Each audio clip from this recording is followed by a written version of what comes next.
Nesse ano, o Papa Francisco nos convida, para nos prepararmos para o jubileu de 2025. E como é feita essa preparação? É o ano da oração. Você que acompanha a gente na programação da TV Aparecida, sempre estamos conversando sobre isso, as entrevistas, toda a formação e meios para que você possa se aprofundar na oração. O Papa Francisco nos pede que nesse ano o nosso programa de vida seja como feita a oração do Pai Nosso. Então, para a gente se preparar para o ano jubilar, que é o ano que vem, o Jubileu 2025.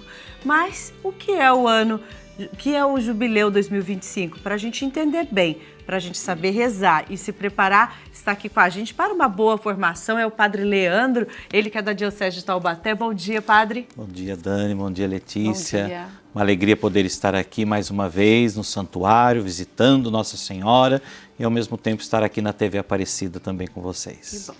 Obrigada pela presença. E queria que o senhor começasse então falando para a gente o que é o ano jubilar, porque de tempos em tempos a igreja celebra. Exatamente, a igreja celebra o jubileu a cada 25 anos, De 25 em 25 anos, a igreja proclama um ano santo, um ano da graça, que é o jubileu, esse tempo forte em que a igreja vive para render graças a Deus. Mas a origem do jubileu está lá atrás. A origem do jubileu vem dos judeus, do judaísmo. Quando então a palavra jubileu em hebraico quer dizer Iavel.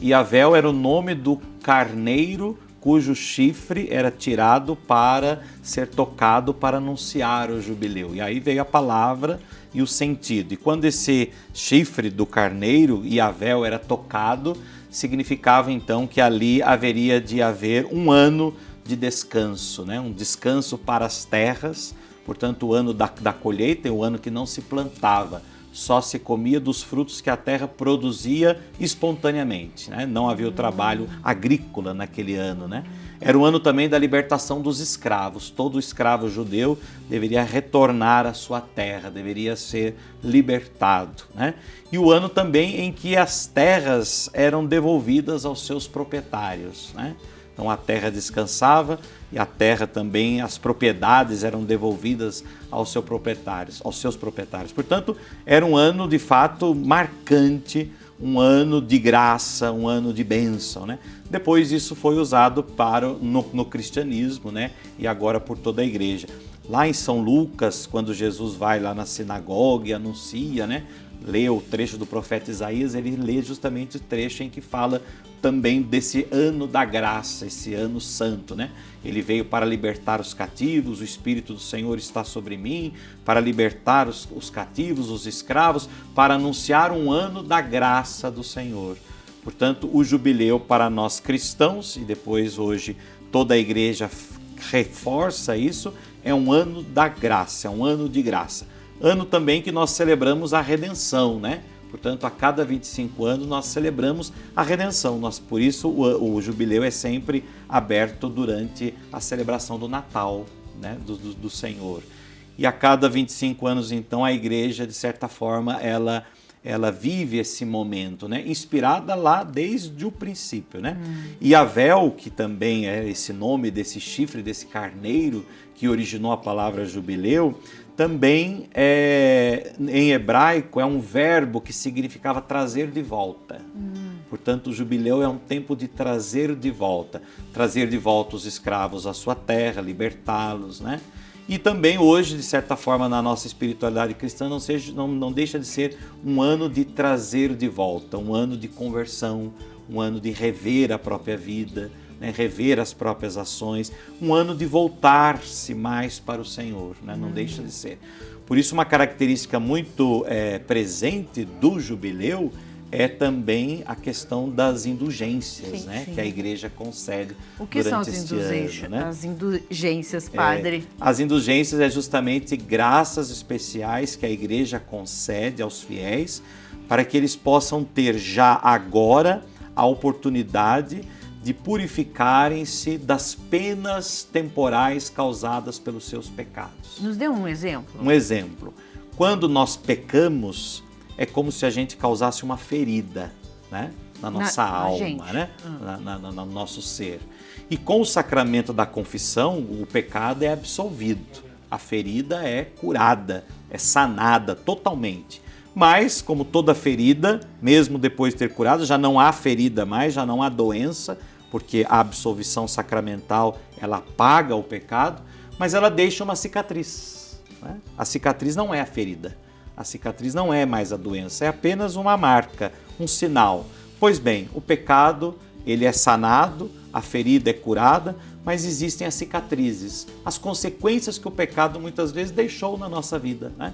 Marcas que ele muitas vezes deixou ao longo da nossa vida pelos nossos pecados. Nos confessamos, somos perdoados, mas existe sim ainda aquela marca, aquela cicatriz que ficou, né, de certa forma causada pelo pecado. A indulgência é como a purificação dessa cicatriz. A indulgência é como essa cirurgia plástica em que é sanada então totalmente aquela cicatriz e você volta ao seu estado original, né? O original desde quando a gente foi batizado, a nossa alma, né, no seu estado original, totalmente purificada. Por isso, então, as indulgências são as graças que a Igreja concede de tempos em tempos, em algumas ocasiões do ano e, neste caso, durante um ano, portanto, o ano santo, o ano da graça, que é o jubileu, um ano para que a gente possa lucrar essas indulgências como purificação das penas temporais causadas ao longo do tempo, por isso chama-se penas temporais. Penas no sentido de consequência, né? Que aquilo causou ao longo do ano, né? No caso, o ano santo, teremos um ano aí para lucrar essas indulgências. Ô padre, mas de maneira prática, como então conseguir essas indulgências? Isso. Sim, a indulgência, primeiro, precisa haver aquela retidão de todo fiel, de todo aquele que deseja recebê-la, e depois ele deve participar da confissão sacramental, né? Portanto, procurar fazer uma boa confissão. Após a confissão, ele deve também participar da Santa Comunhão, da Eucaristia, né? Comungar e rezar segundo as orientações da própria Igreja, nas intenções do Santo Padre, o Papa, rezar o Credo, o Pai Nosso, nas igrejas assim estabelecidas, né? Para se lucrar também as indulgências. Então tem as igrejas... Isso, aonde nós vamos lucrar as indulgências, né? E aqui na região temos... Sim, nós temos, por exemplo, o nosso Santuário Nacional, que certamente será um local, como já é, um lugar de peregrinação e para onde os fiéis devem acorrer em busca dessas indulgências. E claro que o jubileu, especificamente, por ser de 25 e 25 anos, ele é dedicado, a igreja também coloca algumas igrejas especiais para lucrar as indulgências no mundo, que é as basílicas maiores de Roma, né? Basílica de São Pedro, Basílica de São João de Latrão, Basílica de Santa Maria Maior e Basílica de São Paulo fora dos muros. Essas 4 basílicas principais onde será aberta a Porta Santa, né? A Porta Santa significa exatamente isso, né? Abrir a Porta Santa, ela permanecerá aberta por um ano, significa que é esse ano da graça, esse ano santo. Quando ela se fechar, então termina o ano santo. Então, por isso, muitas pessoas acorrem a Roma neste jubileu para passar pela Porta Santa e lucrar as indulgências. Diferente de como foi o Jubileu da Misericórdia, né? O ano santo, ano extraordinário da misericórdia, que o Papa Francisco promulgou há alguns anos atrás. Ele possibilitou que abrissem as portas de várias igrejas. Desta vez, não. Por ocasião do jubileu, apenas as portas dessas 4 basílicas de Roma é que serão abertas. E qual que é o sentido da Porta Santa? Explica melhor para a gente. A porta tem o seu sentido bíblico, evangélico, quando o próprio Jesus diz, né? Eu sou a porta das ovelhas.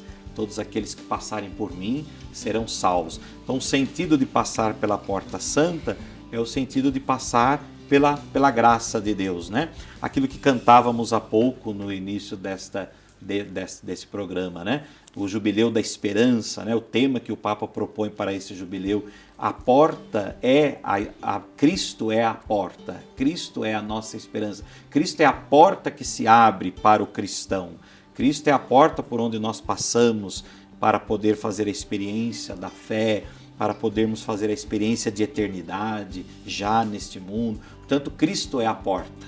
Então, o sentido de abrir a porta é a esperança que se abre para todos os fiéis a partir da remissão dos seus pecados, a partir da conversão, a partir também da penitência, que é próprio do ano santo, das práticas de penitência, através das peregrinações, etc. Tudo isso é a porta que se abre da esperança que nós temos em Cristo, um dia podermos atravessar a porta da esperança, que será, na verdade, a porta do céu que se abrirá para nós. E a peregrinação que o senhor fala, como a gente pode peregrinar, então, sem desviar, né? Como a gente, na prática, pode fazer essa peregrinação? O sentido da peregrinação também tem um sentido muito profundo, né? O sentido da romaria, né? Que é muito conhecido aqui por nós, que vão à Aparecida. Romaria surgiu justamente a partir do jubileu, quando as pessoas vão até Roma. Por isso, romaria, ir até Roma, caminhar até Roma, né? Para poder passar pela Porta Santa. E depois trouxemos esse nome aqui, Romaria até Aparecida, né? A Romaria ficou mais abreviada, mais próxima, né? Mas eu diria que mais do que Romaria é o sentido da peregrinação. Peregrinar significa sair de um lugar e ir para o outro, né? Então, o sentido pelo qual nós peregrinamos, nós vamos em busca de algo. Nós vimos recentemente, por ocasião da festa de Nossa Senhora Aparecida, quantos peregrinos, quantas pessoas vieram ao santuário, sejam a pé pela Via Dutra, sejam de outros modos, enfim, quantas pessoas que passam pelo santuário. O santuário é um lugar de graça. E todo peregrino que vem ao santuário, ele vem justamente em busca dessa graça. Então a peregrinação não é simplesmente caminhar, não é uma caminhada, né? Eu costumo sempre dizer isso ao povo, olha, a peregrinação não pode se tornar uma moda, né? A gente vai peregrinar para fazer uma caminhada esportiva até o santuário, não é isso, né? Peregrinar significa colocar-se em caminhada exterior, ir a algum lugar, mas a peregrinação tem esse sentido também de peregrinar-se para dentro, né? De voltar-se para dentro, que é a conversão. O que é a palavra conversão? Conversão quer dizer voltar-se para.